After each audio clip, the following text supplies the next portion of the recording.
കാടിനുള്ളിൽ നിന്നും ഒരു വലിയ ചാക്കുകെട്ട് കണ്ടെത്തി. ചാക്കുകെട്ടിൽ നിന്നും ചോര വാർന്നൊഴുകുന്നുണ്ട്. പോലീസ് സ്റ്റേഷനിലേക്ക് എത്തിയ സന്ദേശത്തിലെ ഉള്ളടക്കം ഇതായിരുന്നു. സംഭവം പറഞ്ഞ പോലീസ് സ്ഥലത്തെത്തി പരിശോധന ആരംഭിച്ചു. ചാക്കുകെട്ട് അഴിച്ചു നോക്കി. അതൊരു മനുഷ്യന്റെ കാലുകളായിരുന്നു. ആ സ്ഥലം മുഴുവൻ പോലീസ് അടച്ചുപൂട്ടി സീല് വെച്ചു. സമീപ പ്രദേശങ്ങളിലെല്ലാം അരിച്ചു പെറുക്കാൻ തുടങ്ങി. ശ്രമകരമായ ആ തിരച്ചിൽ വിജനമായ ആ കാട്ടിൽ നിന്നും അവർക്ക് 5ഓളം ചാക്കുകെട്ടുകൾ ലഭ്യമായി. എല്ലാ ചാക്കുകെട്ടിലും ശരീരത്തിന്റെ ഓരോ ഭാഗങ്ങൾ വെട്ടിമുറിച്ച് ഉപേക്ഷിച്ചിരിക്കുകയായിരുന്നു.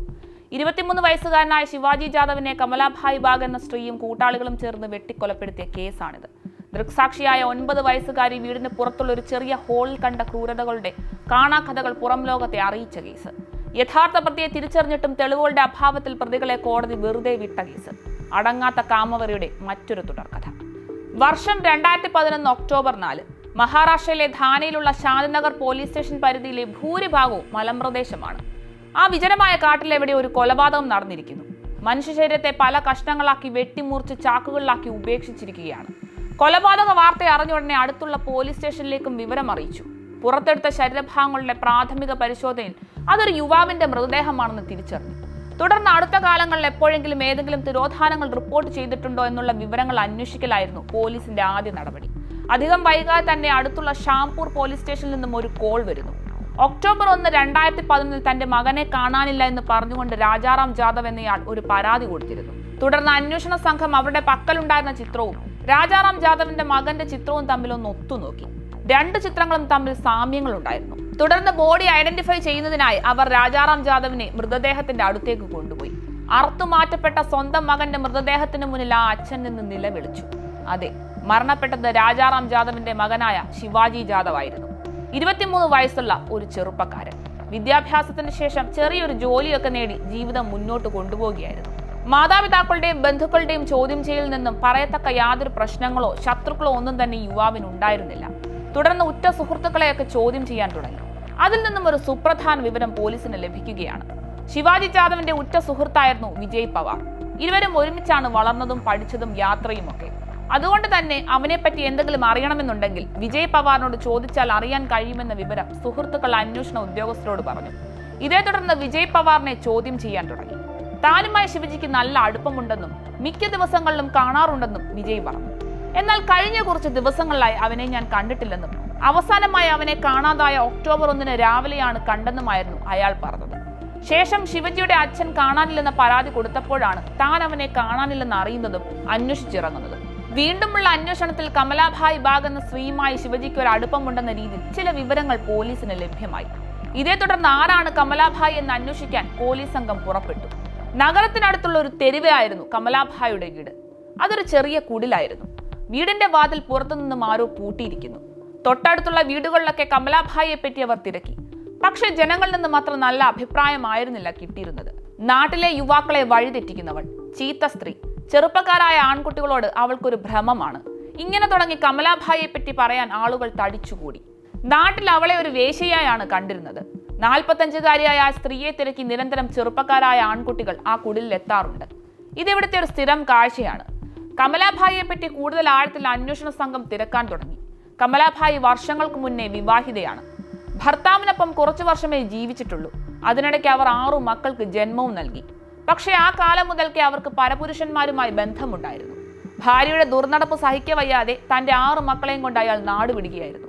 ഇതായിരുന്നു കമലാഭായിയെ പറ്റി ആ നാട്ടിലുള്ള ജനങ്ങൾക്ക് പറയാനുണ്ടായിരുന്നത്. ഉടനെ തന്നെ ശിവാജിയുടെ ഫോട്ടോ കാണിച്ചുകൊണ്ട് ഇയാളെ അറിയാമോ എന്ന് പോലീസ് ഉദ്യോഗസ്ഥർ അയൽക്കാരോട് ചോദിച്ചു.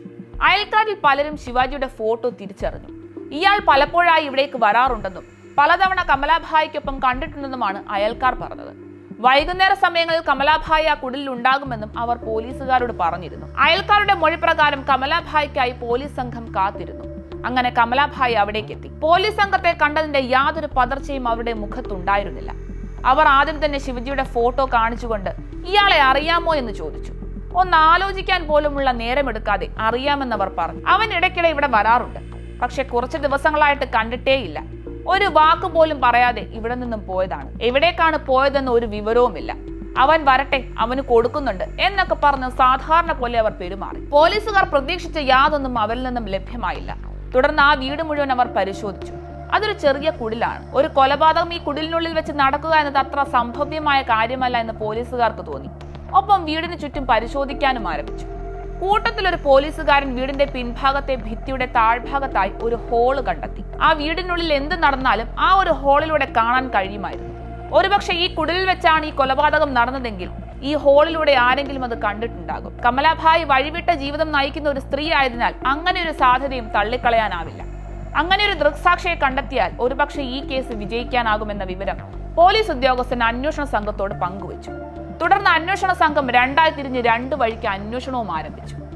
അതിൽ രണ്ടുപേർ സാധാരണ ആളുകളെ പോലെ ആ ഗ്രാമത്തിൽ അവിടുത്തെ ജനങ്ങൾക്കൊപ്പം താമസിച്ചു. തങ്ങൾ പോലീസുകാരാണെന്ന് അറിയിക്കാതെയുള്ള ജീവിതം. അധികം താമസിക്കാതെ അവിടെയുള്ള ആളുകളുമായി ഈ പോലീസുകാർ നല്ല സൗഹൃദത്തിലായി. പ്രായമായവർ മുതൽ കുട്ടികൾ വരെ അടുത്തിടപഴകിയുള്ള ജീവിതം. അതിനിടയ്ക്ക് കൂട്ടത്തിലൊരു പോലീസുകാരന്റെ മുന്നിൽ ഒരു 9 വയസ്സുകാരി പെൺകുട്ടി വന്നു വിട്ടു. കുശലാന്വേഷണം എന്ന രീതിയിൽ അയാൾ അവളോട് കമലാഭായിയെ പറ്റി ചോദിച്ചു. ആ വീട്ടിൽ എന്തൊക്കെയോ നടക്കുന്നുണ്ടല്ലോ, എന്താണ് എന്നായിരുന്നു അയാളുടെ ചോദ്യം.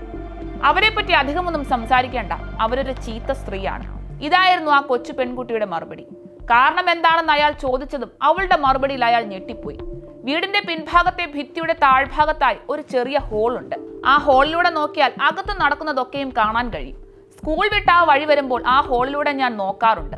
അതിനുള്ളിൽ കുറെ ആണുങ്ങൾക്കൊപ്പം ഞാൻ അവരെ കണ്ടിട്ടുണ്ട് എന്നായിരുന്നു അവളുടെ മറുപടി. ഇതല്ലാതെ മറ്റെന്തെങ്കിലും നീ അവിടെ കണ്ടിട്ടുണ്ടോ എന്നായിരുന്നു പോലീസുകാരന്റെ അടുത്ത ചോദ്യം. കുറെ ദിവസങ്ങൾക്ക് മുന്നേ താൻ സ്കൂൾ വിട്ട് വരുന്ന വഴിയിൽ ആ ഹോളിലൂടെ നോക്കിയപ്പോൾ അതിനുള്ളിൽ ഒരാളെ 2 പേർ ചേർന്ന് ആക്രമിക്കുന്നതും കത്തികൊണ്ട് കുത്തുന്നതുമാണ് താൻ കണ്ടതെന്നായിരുന്നു അവളുടെ മറുപടി. ഒപ്പം കമലാഭായിയും ഉണ്ടായിരുന്നു. ശേഷം അവർ ചാക്കൊക്കെ തയ്യാറാക്കുന്നുണ്ടായിരുന്നു എന്നും അവൾ അയാളോട് പറഞ്ഞു. പിന്നീട് അവർ നേരെ പോയത് കമലാഭായിയുടെ വീട്ടിലേക്കായിരുന്നു. കമലാഭായിയെ തലങ്ങും വിലങ്ങും ചോദ്യം ചെയ്തെങ്കിലും ആദ്യമൊന്നും അവർ സമ്മതിക്കാൻ തയ്യാറായിരുന്നില്ല. പിന്നീട് സത്യം സമ്മതിക്കുകയല്ലാതെ വേറെ വഴിയില്ലെന്ന് മനസ്സിലാക്കിയ അവർ ചതിയുടെ കഥ അവർക്ക് മുന്നിൽ തുറന്നു. വിജയ് പവാറിന്റെ സുഹൃത്താണ് ശിവാജി ജാദവ്. വിജയിലൂടെയാണ് താൻ ആദ്യമായി ശിവജിയെ പരിചയപ്പെടുന്നത്. അതിനു മുന്നേ തനിക്ക് വിജയുമായി ബന്ധമുണ്ടായിരുന്നു. ശിവാജി വന്നതിന് ശേഷം ഒരേ സമയം 2 പേരോടും തനിക്ക് ബന്ധമുണ്ടായിരുന്നു. പക്ഷേ കുറച്ചുനാൾ കഴിഞ്ഞപ്പോൾ ശിവാജിയുമായുള്ള തന്റെ ബന്ധം നിർത്തണമെന്ന് വിജയ് പവാർ കമലാഭായിയോട് ആവശ്യപ്പെട്ടു. പലതവണ പറഞ്ഞെങ്കിലും അത് കേൾക്കാൻ ഇരുവരും തയ്യാറായില്ലെന്ന് മാത്രമല്ല, ആ ബന്ധം ഇരുവരും തുടരുകയും ചെയ്തു. തുടർന്ന് വിജയ്ക്ക് ശിവാജിയിൽ മറ്റു പല സംശയങ്ങളും ഉടലെടുത്തു. ശിവജിക്ക് വിജയുടെ ഭാര്യയുമായി വഴിവിട്ട ബന്ധങ്ങൾ ഉണ്ടെന്നായിരുന്നു അയാളുടെ സംശയം. തുടർന്ന് എങ്ങനെയും ഇയാളെ ഒഴിവാക്കണമെന്ന ചിന്തയിലായിരുന്നു വിജയുടെ നടപ്പ്. ശിവാജി ഇല്ലാതാക്കണമെന്ന ആവശ്യം അവൻ ആദ്യം തന്നോടാണ് പറഞ്ഞത്. അവൻ ഇല്ലാതായാൽ തങ്ങൾക്കിടയുള്ള പ്രശ്നങ്ങൾക്കും പരിഹാരമാകുമെന്നൊക്കെ പറഞ്ഞ് കുറെ പണമൊക്കെ അയാൾ നൽകാമെന്ന് പറഞ്ഞെങ്കിലും താൻ ആദ്യം അതിന് സമ്മതിച്ചിരുന്നില്ല. പിന്നീട് അയാൾ വെച്ച ഓഫർ ഇതായിരുന്നു: ആ കുടിൽ പൊളിച്ച് അവിടെ ഒരു വീട് പണിത് നൽകാം. അതിൽ അവർ വീണു. വിജയുടെ പദ്ധതി പ്രകാരം കമൽ ശിവജിയെ വിളിച്ചു വരുത്തി. അപ്പോഴേക്കും ഒരു ഗുണ്ടാ സംഘത്തെ തന്നെ വിജയ് കുടിലിനുള്ളിൽ തയ്യാറാക്കി നിർത്തിയിട്ടുണ്ടായിരുന്നു. തുടർന്ന് എല്ലാവരും ചേർന്ന് അയാളെ കീഴ്പ്പെടുത്തി കത്തികൊണ്ട് കുത്തിക്കൊന്നു. ലാലു, ഫറൂഖ് ഖാൻ എന്ന 2 പേരായിരുന്നു അയാളെ കൊലപ്പെടുത്തിയത്. 4 പേരും ചേർന്ന് ശരീരം വെട്ടിനുറുക്കി കഷ്ണങ്ങളാക്കി ചാക്കിൽ കെട്ടി ഉപേക്ഷിച്ചു. വിജയ് പവാറിനെയും കൊട്ടേഷൻ സംഘത്തിൽപ്പെട്ടവരെയും പോലീസ് അറസ്റ്റ് ചെയ്തു. വിചാരണയ്ക്കൊടുവിൽ 2017 ഈ കേസിന്റെ വിധി വന്നു. ഫറൂഖ് ഖാനും കമലാഭായിക്കും കോടതി ജീവപര്യന്തം ശിക്ഷ വിധിച്ചു. കൊലപാതകത്തിന്റെ എല്ലാം ആസൂത്രകനായിരുന്ന വിജയ് പവാറിനും ലാലുവിനും ഈ കൊലപാതകവുമായി ബന്ധമുണ്ടെന്ന് സംശയിക്കുന്ന തരത്തിലുള്ള ഒരു തെളിവുകളും ലഭ്യമാകാത്തതിനാൽ ഇരുവരെയും കോടതി വെറുതെ വിടുകയായിരുന്നു. ഉറ്റ സുഹൃത്തിൽ നിന്നുണ്ടായ ചതിയുടെ ക്രൂരകൃത്യങ്ങൾ പുറം ലോകം അറിഞ്ഞിട്ടും കുറ്റവാളിക്ക് മതിയായ ശിക്ഷ ലഭിക്കാത്ത വേദനയിലാണ് ശിവജിയുടെ മാതാപിതാക്കൾ.